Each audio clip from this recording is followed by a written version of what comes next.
Despite a parent's best efforts, studies show that 98% of children will lie. So, how can you tell if your kid is lying? Well, who better to ask than the Department of Defense's top spy catcher?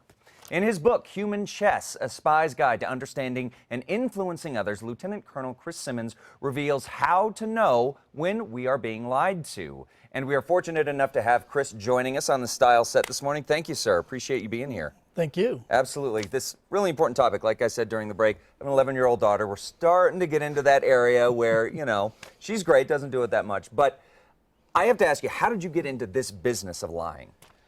Well, it started when the Army sent me to spy school. Wait, it gets better. So we're at spy school and we hit career day. And I'm introduced to a field called counterintelligence. Now, these are the men and women whose job is to hunt down the spies of other nations. How cool is that? Yeah. So I was in. Now, in training to become a spy catcher, first thing we learned was that on average, people can only tell fact from fiction about 54% of the time. Now, the good news is you can significantly increase that level with training and experience. And in our world, we were able to increase to 75, 80, even 85% success all the time. Really? Can be done. Wow. Well, so when we're applying it, because, I'm not planning on going out and hunting down spies. I will leave that to you, my friend. But I do, like I said, have little kids. So what sort of everyday lies are our little kids telling us, or are they generally telling? Well, research from Penn State and other universities has confirmed that children lie very differently from adults. In fact, half of all these everyday lies are going to be lies of omission.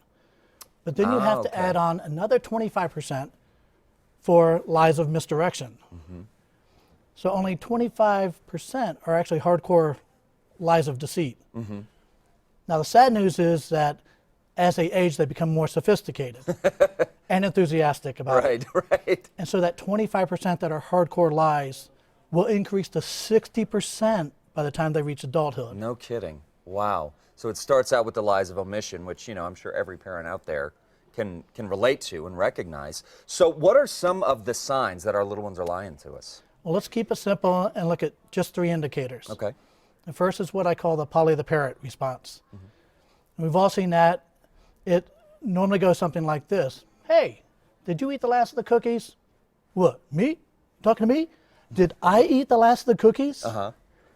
Anytime your child answers your question with a question, that's just a restatement.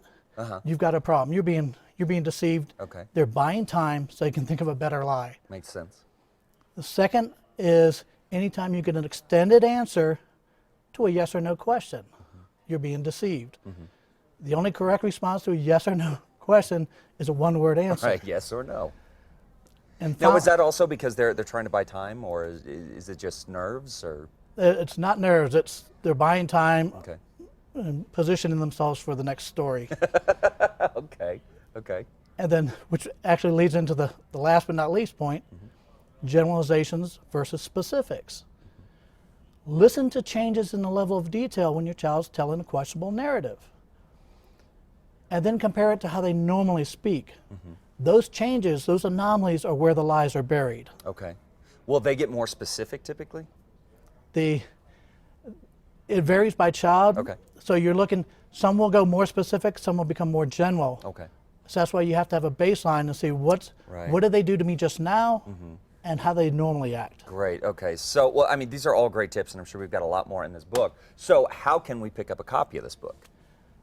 Go to humanchess.co. It's humanchess.co. You can pre-order it now.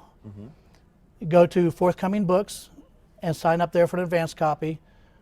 But your viewers can also, by following Human Chess, the blog, they can get a steady diet of tips to help have more influence with their children. That's great. That's great. Well, Chris, we appreciate you, breaking this very tough subject for parents down. So thank you, sir. Pleasure's all mine. Absolutely. All right.